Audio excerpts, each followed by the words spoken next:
तो पहला प्रश्न है, देश का पहला वायुसेना विरासत केंद्र किस शहर में बनाया जा रहा है?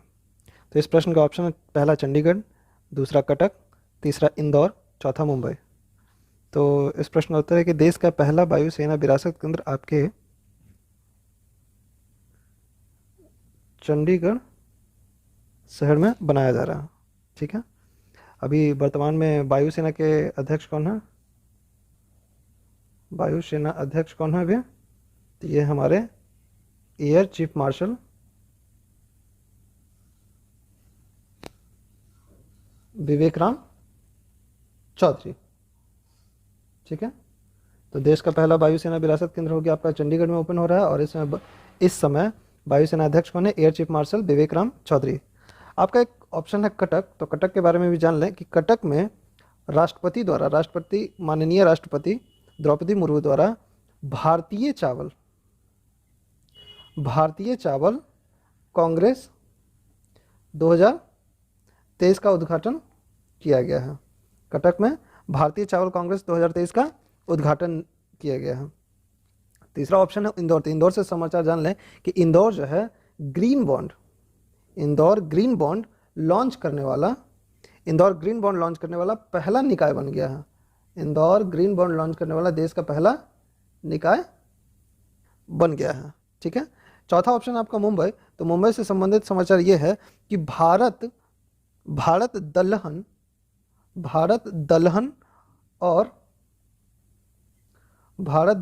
और अनाज संघ द्वारा द पल्स कॉन्क्लेव 2023 का आयोजन किया गया है।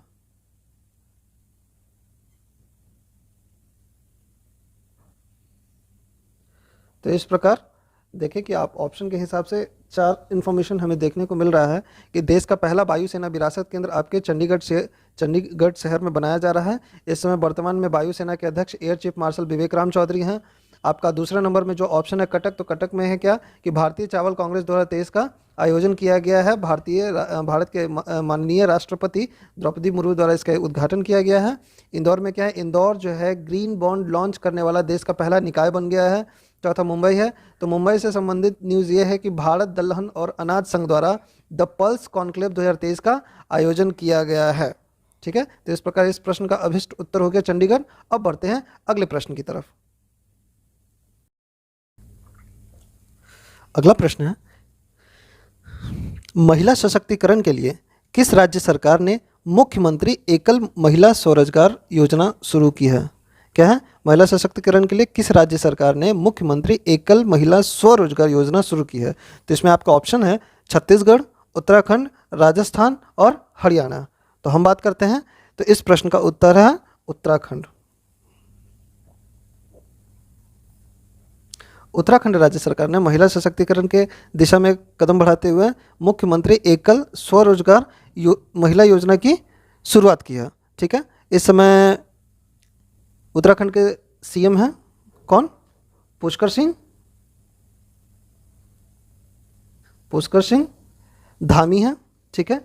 और इसकी दो राजधानी है। आपको पता है इसकी दो राजधानी है, एक शीतकालीन राजधानी, एक ग्रीष्मकालीन राजधानी। तो शीतकालीन राजधानी में कौन है? शीतकालीन राजधानी में है देहरादून, और ग्रीष्मकालीन राजधानी कौन है? गैरसैंण। ठीक है।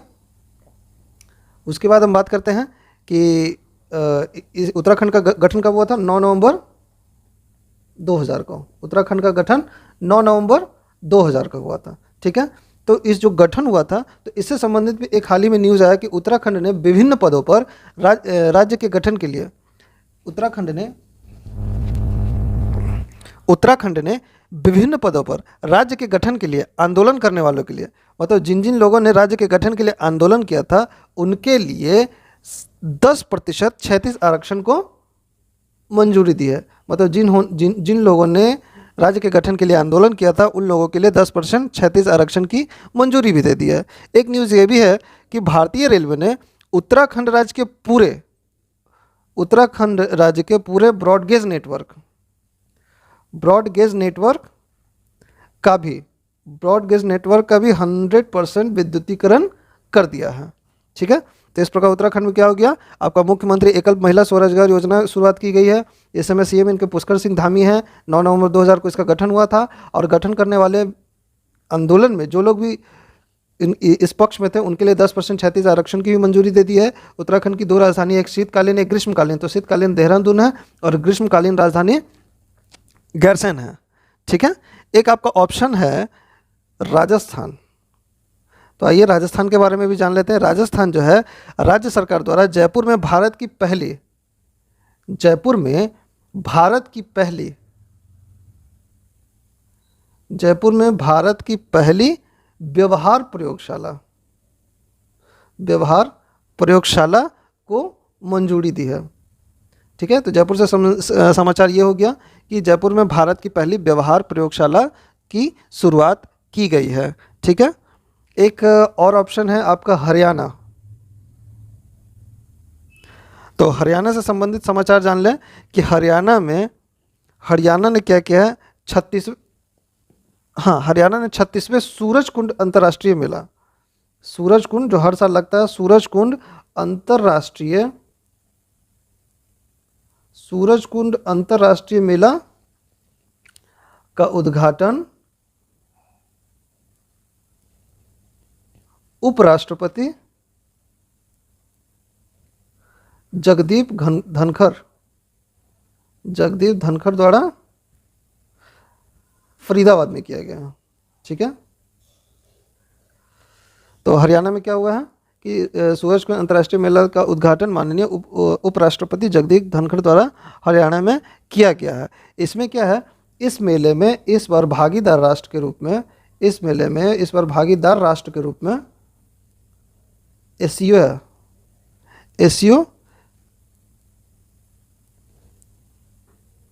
इस बार इस मेले में भागीदार राष्ट्र के रूप में एससीओ है, और इसका थीम क्या है, इस बार इसका थीम है उत्तर पूर्वी क्षेत्र। इस वर्ष इस मेले का थीम है उत्तर पूर्वी क्षेत्र।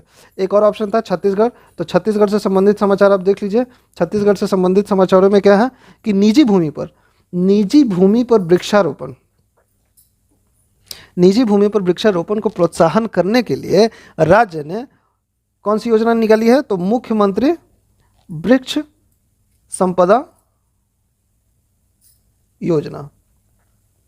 ठीक है, तो छत्तीसगढ़ सरकार द्वारा क्या है कि निजी भूमि पर वृक्षारोपण को प्रोत्साहन करने के लिए राज्य ने मुख्यमंत्री वृक्ष संपदा योजना की शुरुआत की है।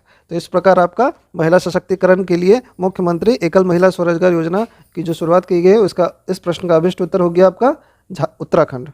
अब बढ़ते हैं अगले प्रश्न की तरफ। अगला प्रश्न है कि सिपरी द्वारा जारी रिपोर्ट के अनुसार वर्ष 2022 में दुनिया का शीर्ष हथियार आयातक देश कौन बन गया है। तो समय समय पर सिपरी द्वारा एक रिपोर्ट जारी की जाती है जिसमें हथियारों के आयातक और निर्यातक देशों के बारे में बताया जाता है कि सबसे बड़ा आयातक कौन है, सबसे बड़ा निर्यातक कौन है। तो सिपरी द्वारा जारी रिपोर्ट के अनुसार वर्ष 2022 में दुनिया का शीर्ष हथियार आयातक देश भारत है।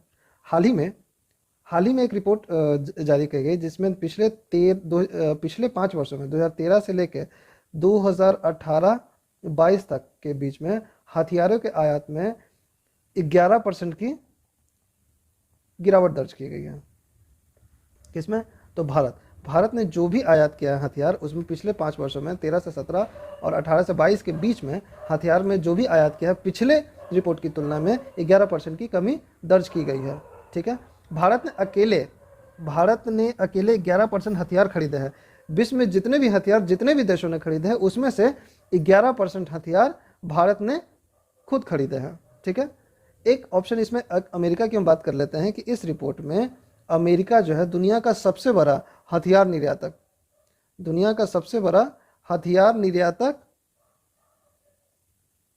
देश है, जो दुनिया के कुल हथियार निर्यात का 40% निर्यात करता है। इस रिपोर्ट में यह भी बताया गया है कि अमेरिका जो है दुनिया का सबसे ज़्यादा हथियार निर्यात करने वाला देश है, जो पूरी दुनिया का 40% हथियार निर्यात करता है। इसके बाद दूसरे नंबर पे आता है रूस क्या करता है, रूस पूरी दुनिया का 16% हथियार निर्यात करता है। उसके बाद तीसरे नंबर पे आता है क्या, फ्रांस। तो फ्रांस क्या है, पूरी दुनिया का 11% हथियार निर्यात करता है। बात कर लेते हैं सिपरी के बारे में। तो सिपरी जो है, ये रिपोर्ट जो है, जो हथियार से संबंधित रिपोर्ट जो जारी किया गया है, ये रिपोर्ट जारी किया गया है Stockholm International Peace Research Institute. ठीक है, Stockholm International Peace Research Institute द्वारा यह एक रिपोर्ट जारी की गई है। यह एक सिपरी जो है एक स्वतंत्र अंतर्राष्ट्रीय संस्थान है जो आयुध, हथियार नियंत्रण और निरस्त्रीकरण में अनुसंधान हेतु समर्पित है।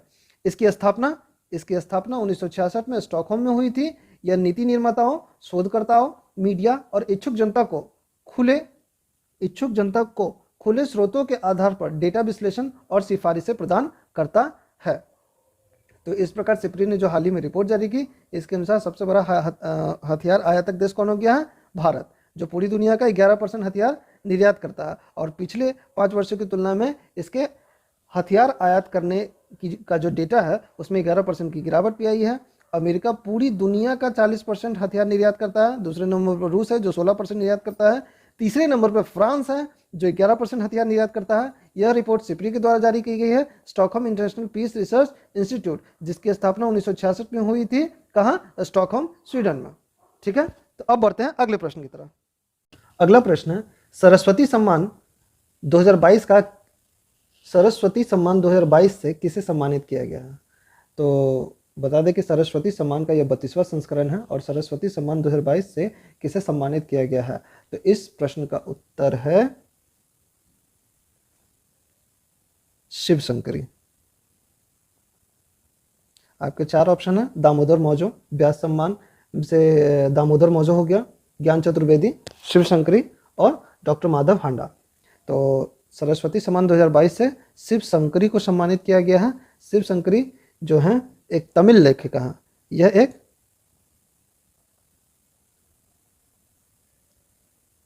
तमिल लेखिका है और इनको यह सम्मान इनकी कृति सूर्यवंशम के लिए दिया गया है। ठीक है, तो सरस्वती सम्मान 2022 शिव शंकरी को दिया गया। यह एक तमिल लेखिका है और इनको यह सम्मान इनकी कृति सूर्यवंशम के लिए दिया गया है। इसमें पहला ऑप्शन है एक दामोदर मौजो। तो दामोदर मौजो जो है,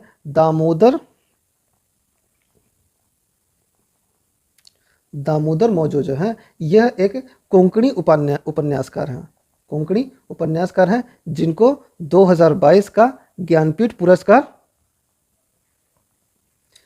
पुरस्कार दिया गया है। ज्ञानपीठ पुरस्कार का यह 57वां संस्करण है। ज्ञानपीठ पुरस्कार का यह 57वां संस्करण है। ठीक है, उसके बाद हम बात करते हैं, एक हो गया दामोदर मौजो जिनको ज्ञानपीठ पुरस्कार मिला है, कोंकणी साहित्यकार हैं। दूसरा है एक है शिव शंकरी जो एक तमिल लेखिका हैं और उनकी कृति सूर्यवंशम के लिए सरस्वती सम्मान 2022 से सम्मानित किया गया है। एक है आपका डॉक्टर ज्ञान चतुर्वेदी। डॉक्टर ज्ञान चतुर्वेदी, तो डॉक्टर ज्ञान चतुर्वेदी को व्यास सम्मान 2022 से सम्मानित किया गया है। ज्ञान चतुर्वेदी को व्यास सम्मान 2022 से सम्मानित किया गया है। और ये क्या है? ये सम्मान मिला है इनकी कृति पागल खाना के लिए। ठीक है, तो ज्ञान चतुर्वेदी को व्यास सम्मान 2022 से सम्मानित किया गया है और ये सम्मान उनको उनकी कृति पागल खाने के लिए दिया गया। एक चीज़ हम बोलना भूल गए कि शिव शंकरी ने जो तमिल लेखिका हैं उनको उनकी कृति सूर्यवंशम के लिए क्या मिला है? सरस्वती सम्मान। तो सरस्वती सम्मान सूर्यवंशम क्या है? ये उनकी एक आत्मकथा है। सूर्यवंशम क्या है? उनकी आत्मकथा है। ठीक है, एक ऑप्शन और है आपका डॉक्टर माधव हांडा। डॉक्टर माधव हांडा को बिहारी पुरस्कार का 32वां संस्करण, 32वां इट मीन्स 2022 का बिहारी पुरस्कार दिया गया है डॉक्टर माधव हांडा को। और यह पुरस्कार उनको उनकी कृति किसके लिए मिला है? पंचरंग चोलपहर सखीरी। तो डॉक्टर माधव हांडा को बिहारी पुरस्कार 2022 से सम्मानित किया गया है उनको उनकी कृति पंचरंग चोलपहर सखीरी के लिए। ठीक है, जान जाते हैं सरस्वती सम्मान की बात की है तो सरस्वती सम्मान जो है, सरस्वती सम्मान के बिरला फाउंडेशन, के बिरला फाउंडेशन द्वारा हर साल दिया जाता है। के बिरला फाउंडेशन द्वारा हर साल दिया जाता है। यह सम्मान प्रतिवर्ष भारतीय संविधान की 8वीं अनुसूची में, भारतीय संविधान की 8वीं अनुसूची में दर्ज भाषाओं की प्रकाशित उत्कृष्ट साहित्य कृति के लिए दिया जाता है। सरस्वती सम्मान में पहला पुरस्कार किन्हें मिला था? तो सरस्वती सम्मान के तहत पहला पुरस्कार मिला था डॉक्टर हरिवंश राय बच्चन को। 1991 में हरिवंश राय बच्चन को मिला था। किस चीज़ के लिए? तो हरिवंश राय बच्चन को मिला था उनकी कृति आत्मकथा के लिए। ठीक है, तो इस प्रश्न से संबंधित इतनी जानकारियां थी। अब बढ़ते हैं अगले प्रश्न की तरफ। आपका अगला प्रश्न है कि शिक्षा मंत्रालय द्वारा साक्षरता दर पर जारी किए गए आंकड़ों के अनुसार किस राज्य में सबसे कम साक्षरता दर है? तो बता दें कि हाल ही में शिक्षा मंत्रालय द्वारा एक रिपोर्ट जारी की गई है 2020-21 के आधार पर, 2020-21 के डेटा के आधार पर कि सबसे कम साक्षरता दर किस राज्य में है। तो बता दें कि इस प्रश्न का उत्तर हमेशा से अधिकतर टाइम बिहार ही रहा है। बिहार, इस रिपोर्ट के हिसाब से बिहार में अभी 61.8% साक्षरता दर था, जो कि सबसे कम है, जो कि सबसे कम है। सबसे कम वाली सूची में ही आगे बढ़ के चलते हैं तो सबसे कम वाली सूची में जो है, इसके बाद अरुणाचल प्रदेश का नंबर आता है। अरुणाचल प्रदेश का नंबर आता है। अरुणाचल प्रदेश की साक्षरता दर जो है 65.3% है। वहीं इसके बाद राजस्थान का आता है नंबर। राजस्थान में 66.1% साक्षरता दर है। इस रिपोर्ट के अनुसार बात कर लेते हैं कि सबसे ज़्यादा साक्षरता दर कहाँ है। तो सबसे ज़्यादा साक्षरता दर है आपका केरल में। सबसे ज़्यादा साक्षरता दर केरल में जो 92.2% है। इसके बाद नंबर आता है लक्षद्वीप का। तो लक्षद्वीप में है 91.85%। उसके बाद मिजोरम का नंबर आता है। तो मिजोरम में साक्षरता दर है 91.33%। ठीक है, तो शिक्षा मंत्रालय द्वारा जो रिपोर्ट जारी की उसमें ये भी बात पता चली है कि आज़ादी के बाद महिलाओं की साक्षरता दर में 68% की वृद्धि दर्ज की गई है, जो अपने आप में एक माइलस्टोन अचीवमेंट है। आज़ादी के बाद महिलाओं की साक्षरता दर में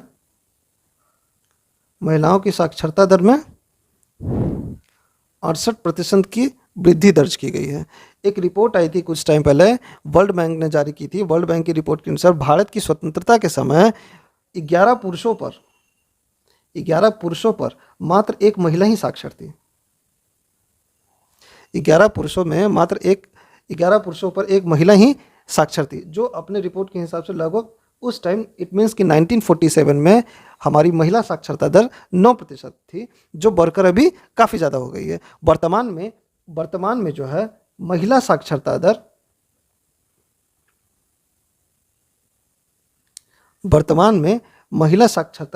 बढ़कर कितना हो गया? 77%। वहीं पुरुष साक्षरता दर की बात करें तो पुरुष साक्षरता दर हो गया 84.7%।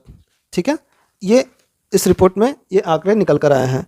हम बात कर लेते हैं कि इस समय शहरी साक्षरता दर क्या है और ग्रामीण साक्षरता दर क्या है। तो इस रिपोर्ट में शहरी साक्षरता दर बताया गया है 84.11%। ठीक है, अब वहीं ग्रामीण साक्षरता दर बताया गया है 67.77%। ठीक है, तो इस रिपोर्ट के अनुसार ये कुछ इंपॉर्टेंट डेटा थे। तो इस प्रश्न का उत्तर हो गया कि सबसे कम साक्षरता दर किस राज्य में है, तो वो है बिहार है। ठीक है, और बिहार के बाद इसका नंबर आता है अरुणाचल प्रदेश, राजस्थान का। सबसे ज़्यादा साक्षरता दर में आता है केरल 92.2% के हिसाब से, लक्षद्वीप 91.85% के हिसाब से, मिजोरम का है 91.33% के हिसाब से। ठीक है, ओके, इसके बाद बढ़ते हैं अगले प्रश्न की तरफ।